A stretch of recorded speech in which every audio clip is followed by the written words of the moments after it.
Hello welcome to another video of stock market. आज हम discuss करने वाले निफ्टी के बारे में या नहीं के सारे इंडेक्स के बारे में। ग्लोबल मार्केट हो या फिर इंडिया, सभी अपने टॉप से थोड़ा बहुत गिरा है, लेकिन comparing to US market India market ज्यादा गिरा है। इसके पीछे कौन कौन से रीजन है, हम सारी चीजों को डिटेल्स में एनालिसिस करने वाले।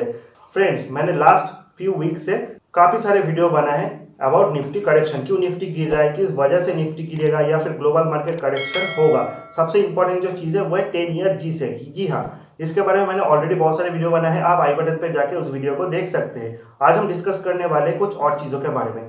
प्रेजेंटली बैंक ऑफ अमेरिका ने ग्लोबल सारे जो फंड मैनेजर है उनके बीच एक सर्वे करवाया, जहां पे बैंक ऑफ अमेरिका ने सारे ग्लोबल फंड मैनेजर को ये पूछा उनको क्या लगता है अगर ये 10 ईयर जी से जो कि प्रेजेंटली 1.75 पे, ये क्या एग्जैक्ट रेंज है जब मार्केट पे 10% करेक्शन आएगा, या फिर ये जो यील्ड है वो 2.25 या फिर 2.5% जब टच करेगा, किस रेट को टच करने के बाद ये 10% का करेक्शन आएगा। सो 45% फंड मैनेजर ने ये कहा जब ये यील्ड 1.75% क्रॉस करेगा एंड कुछ दिन सस्टेन करेगा, उस टाइम हम ग्लोबल मार्केट में 10% का करेक्शन देख सकते हैं।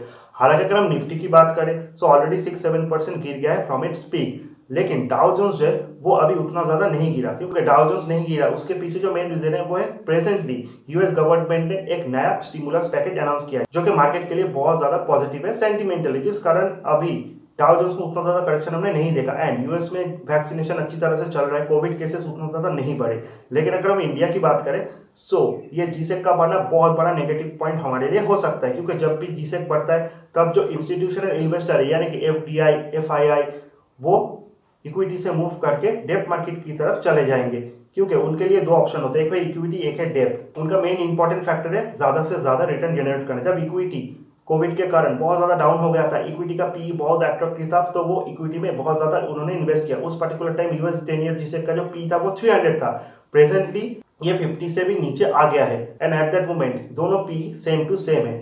एंड जब दोनों पी सेम टू सेम है तो ऑब्वियसली इक्विटी से डेप्ट मार्केट ज्यादा अट्रैक्टिव लगने लगे हैं।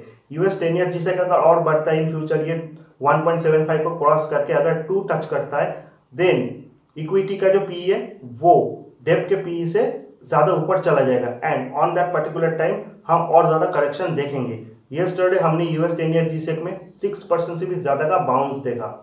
सो ये नंबर 1 रीजन है इंडियन मार्केट में पैनिक क्रिएट होने का। सेकंड जो इंपॉर्टेंट रीजन है वो कोविड के बढ़ते केसेस। जी हाँ, सारे दुनिया में कोविड के सेकंड वेव को लेकर बहुत ज्यादा टेंशन है। हालांकि यूएस मार्केट में हमने उतना ज्यादा गिरावट तो नहीं देखा, लेकिन इंडिया के लिए बहुत ज्यादा नेगेटिव है। यस्टरडे हमने 35,000 से भी ज्यादा कोविड केसेस देखे। रिसेंटली ये जो नंबर था वो 12,000 15,000 के करीब आ गया था। एक टाइम तो था 1 लाख केसेस आ रहे थे एवरी डे जब कोरोना पीक पे था। और ज्यादा पैनिक बढ़ गया है, क्योंकि ये 35,000 केसेस में 25,000 केसेस जो है वो सिर्फ महाराष्ट्र में है। अगर हम पुणे की बात करें, पुणे में भी ऑलमोस्ट 4,600 केसेस आए हैं यस्टरडे, जो कि बहुत बड़ा पैनिक है। महाराष्ट्र के साथ साथ गुजरात, पंजाब, सारे स्टेट में भी बहुत सारे कोविड केसेस आ रहे हैं। प्रेजेंटली बहुत सारे स्टेट में इलेक्शन होने वाले, सो नॉर्मली गवर्नमेंट उन सारे स्टेट में इलेक्शन होने के कारण अभी उतना ज्यादा फोकस तो नहीं हो रहा कोविड केसेस के ऊपर, लेकिन एक टाइम जब इलेक्शन हो जाएगा तब हमको एग्जैक्ट फिगर देखने को मिलेगा। क्योंकि अभी लॉकडाउन तो नहीं है, तो ऐसा तो नहीं हो सकता कि सिर्फ north India and waste India में ही कोविड केसेस बढ़े एंड साउथ इंडिया हो, ईस्ट इंडिया हो, यहाँ पे कोविड केसेस ना बढ़े। सो इन फ्यूचर ये 50,000 तक भी क्रॉस कर सकता है। वैक्सीनेशन तो चल रहा है, लेकिन वैक्सीनेशन को लेकर भी बहुत सारे इश्यूज है। बहुत सारे लोग जो है आफ्टर वैक्सीनेशन बीमार पड़ रहे हैं एंड वैक्सीनेशन होने के बाद भी बहुत सारे लोग कोविड पॉजिटिव पाए गए। सो जो कि बहुत बड़ा कंसर्न है। एंड महाराष्ट्र जो है वो इंडिया का कैपिटल हब है, अपने जीडीपी में बहुत ज्यादा कंट्रीब्यूशन महाराष्ट्र करता है। अगर महाराष्ट्र में इन फ्यूचर लॉकडाउन हो जाता है तो इंडियन जीडीपी के लिए बहुत ज्यादा नेगेटिव है एंड स्टॉक मार्केट के लिए भी बहुत ज्यादा नेगेटिव वो इम्पैक्ट हो सकता है। सो अभी अगर आप स्टॉक मार्केट पे इन्वेस्ट करना चाहते हो थोड़ा वेट कीजिए। ऑलरेडी मार्केट गिर चुका है, लेकिन अगर कोविड केस बढ़ता है तो मार्केट कितना गिरेगा ये कोई नहीं कह सकता। एंड सेकंड रीजन है यूएस 10 ईयर जीसेक। अगर यूएस मार्केट इन फ्यूचर गिरता है उसका इफेक्ट भी हम इंडियन मार्केट के ऊपर देख सकते हैं। अगर ये वीडियो आपको अच्छा लगे चैनल को लाइक, सब्सक्राइब और शेयर करना मत भूलिएगा। See you in the next video guys, till then goodbye. So hello friends, welcome to another video of stock market. आज हम डिस्कस करने वाले हैं सबसे बड़े इंपॉर्टेंट न्यूज के बारे में। जी हाँ, Reliance industry and future retail के बीच जो डील होने वाला है उसमें हाई कोर्ट ने बहुत बड़ा झटका दिया है, जो कि दोनों कंपनीज के लिए बहुत ज्यादा नेगेटिव है सेंटिमेंटली। नाउ हम जान लेते हैं हाई कोर्ट ने क्या कहा है। हाई कोर्ट ने यह कहा है future retail willfully violated Singapore arbitrator order and also said no further action on this deal should be taken by Reliance industry और future retail in future.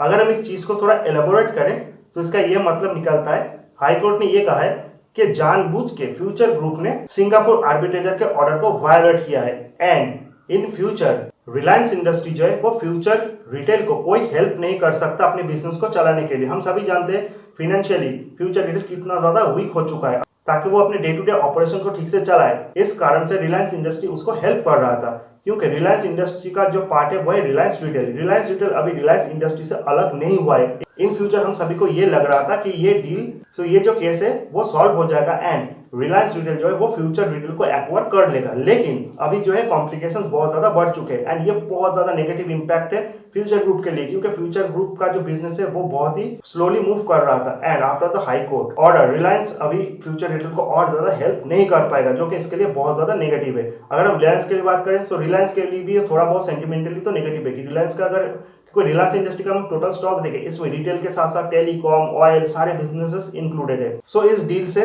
Reliance को थोड़ा बहुत इफेक्ट तो पड़ेगा है ना। हमने देखा है 5 to 6% रिलायंस के स्टॉक में भी करेक्शन आया है फ्रॉम इट्स पीक। लेकिन रिलायंस तो बड़ा इंडस्ट्री है, शायद सेंटिमेंटली इसमें थोड़ा बहुत करेक्शन आ जाए, लेकिन ये इसको ओवरकम कर लेगा। लेकिन फ्यूचर ग्रुप कैसे ओवरकम करेगा ये बहुत बड़ा बात है।